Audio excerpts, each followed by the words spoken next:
entre a experiência própria da Europa, da França, e os Estados Unidos, onde a questão das mídias e das manipulações mediáticas, já nessa época, eram muito mais desenvolvidas.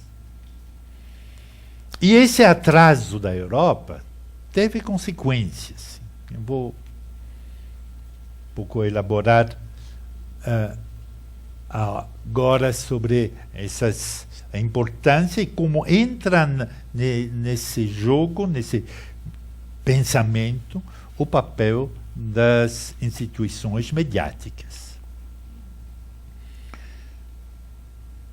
Durante os anos 50 e 60, a questão dos mídias entra, pouco a pouco, mas finalmente plenamente, nas discussões, mas, na época, entrava assim de maneira tangencial, né? Como demonstra a viagem de Sartre. E aqui tem um fenômeno importante que é a experiência dos sociólogos alemãos.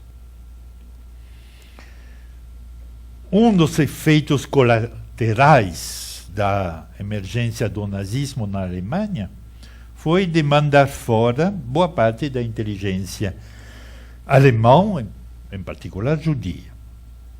Assim, o Bauhaus de Dessau emigrou para Estados Unidos, tal como o Instituto für Sozialforschung emigrou para Paris e depois para os Estados Unidos.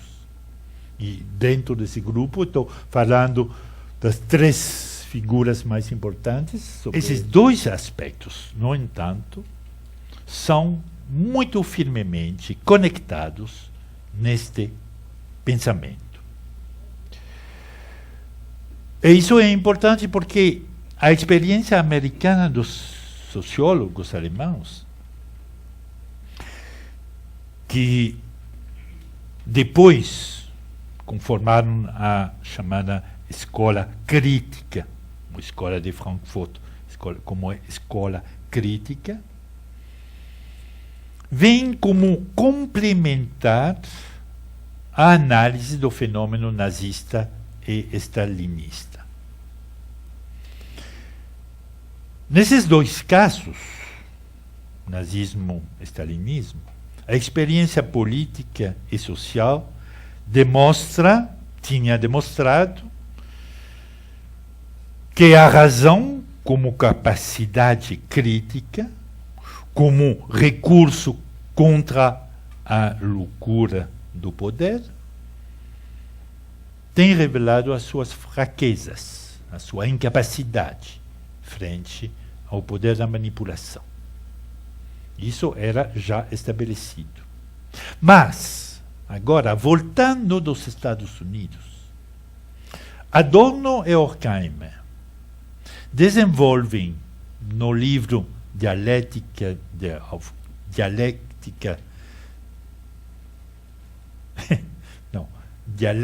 das Luzes, Dialéctica der Aufklärung, a tese que no sistema democrático, isso era a diferença, não se tratava mais do nazismo, do stalinismo, não, se tratava agora do sistema democrático norte-americano. A razão crítica não demonstrou uma capacidade de resistência maior àquela tão fraca na Alemanha nazista como na Rússia stalinista. E isso foi realmente um golpe para todas as gerações do pós-guerra. Acumular a consciência de que a razão crítica era incapaz frente ao poder totalitário, mas também, doravante, frente ao poder democrático. A propaganda e a publicidade manipulam como quiserem os comportamentos dos cidadãos norte-americanos, tal como os soviéticos e os alemãos sob a manipulação stalinista e nazista. Constatação terrível que leva os autores da dialética das luzes a questionar radicalmente não tanto um sistema político, mas questionar a razão humana mesma. Enquanto essa tem difundido, conforme a sua própria lógica, um processo de racionalização que vai ficar no argumento tanto do Adorno e Horkheimer, como depois eu vou comentar no livro do Marcuse, essa racionalização vai ficar como responsável da perda completa do sentido humano. A racionalização quer dizer desenvolvimento do cálculo, da geometrização, da planificação. A razão está invadindo todo o espaço da vida. E essa invasão, que tem o nome de racionalização, teve como consequência final de transformar os instrumentos de liberação, que era a razão, em instrumentos de servidão. Então, o que Adorno e Horkheimer estão demonstrando em Dialétique der Aufklärung é realmente o tema da racionalização, que é um processo que se desenvolve desde o Renascimento e talvez mais anteriormente, mas que tem uma tendência própria à sua própria perversão.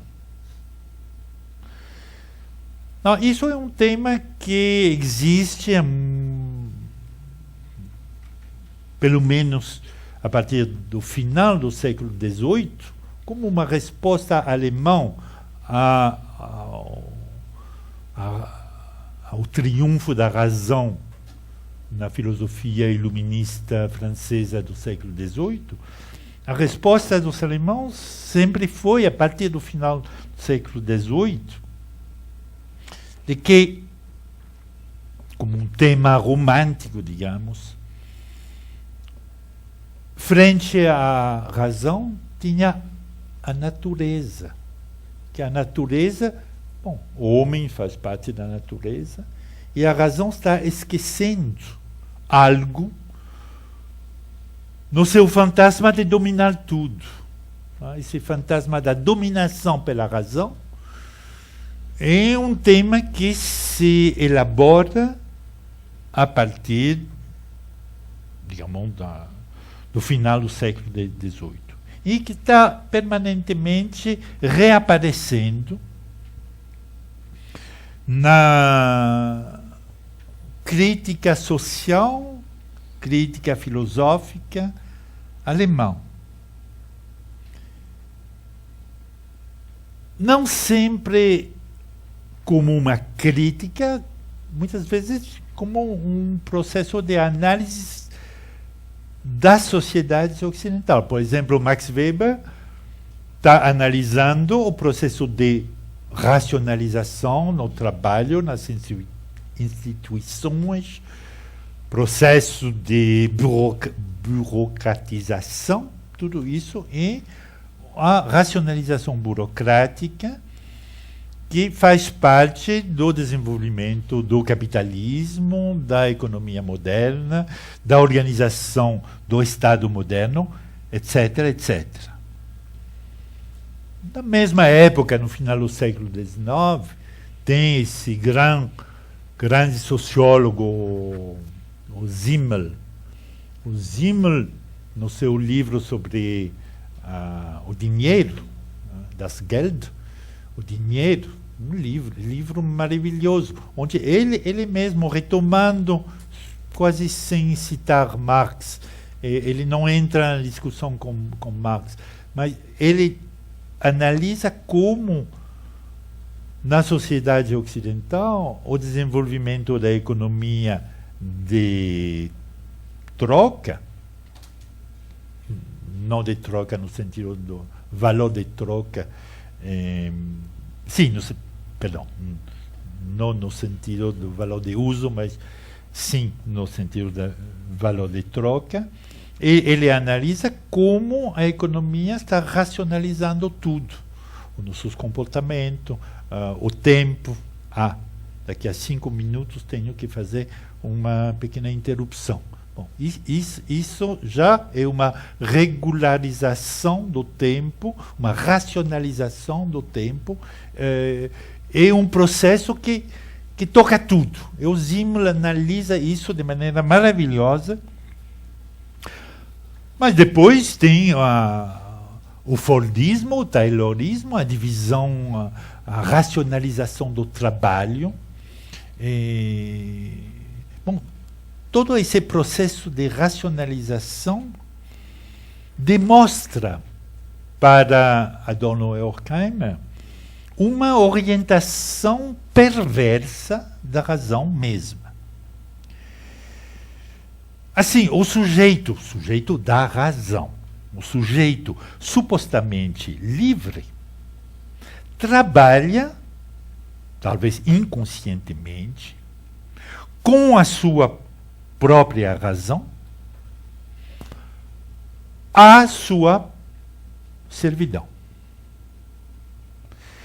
Então, tem aqui, nessa análise de Adorno e Horkheimer, tem esse tema da deriva da razão, que conecta com todo um espírito filosófico, Schopenhauer, Nietzsche, Klages, no final, na segunda parte do século XIX, na Alemanha, que está retomando esse tema de que o trabalho racional leva para algo que finalmente vai produzir um contra-efeito, sendo esse trabalho racional cada vez mais exclusivamente instrumental. A noção do instrumental aqui é importante. Como a razão, que era uma razão iluminista, uma razão iluminada, que no início era como a parte mais sofisticada da natureza, o homem como ser de razão, era a parte mais linda da natureza, né? O que o humanismo tinha elaborado através do pensamento, da educação, como uma superação da natureza no homem. A razão era essa superação. Superação da natureza, todo esse processo que era o progresso. Frente aos acontecimentos da Segunda Guerra Mundial, parecia de repente resultar num puro fracasso. Uma cultura que era como a quintessência da natureza humana se revelou incapaz de entender e respeitar a sua própria natureza humana como tal. Isso é a lição do Holocausto. O Holocausto revela que as capacidades do entendimento da razão humana se limitam, não pode entender mais que o homem como natureza morta. Não essa natureza viva iluminada, mas é isso que a palavra razão instrumental aponta. Homem no nazismo e no comunismo, de uma certa maneira, no stalinismo, no comunismo, não valia mais que como objeto.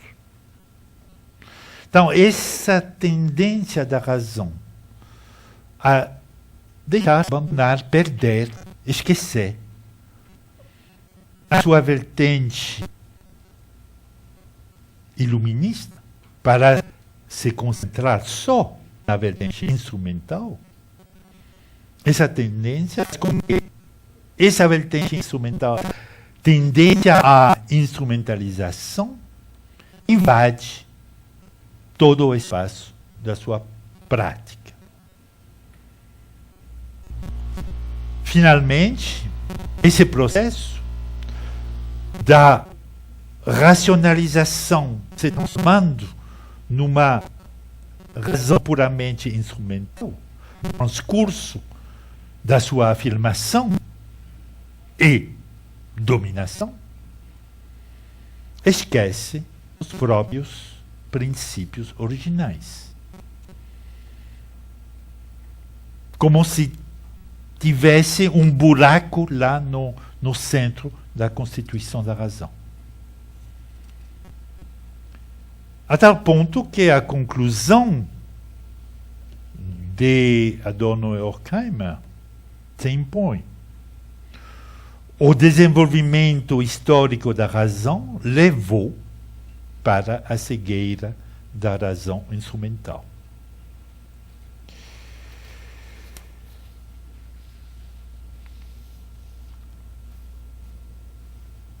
Não posso desenvolver aqui as saídas imaginadas para sair dessa contradição. Tem várias sugestões que foram propostas.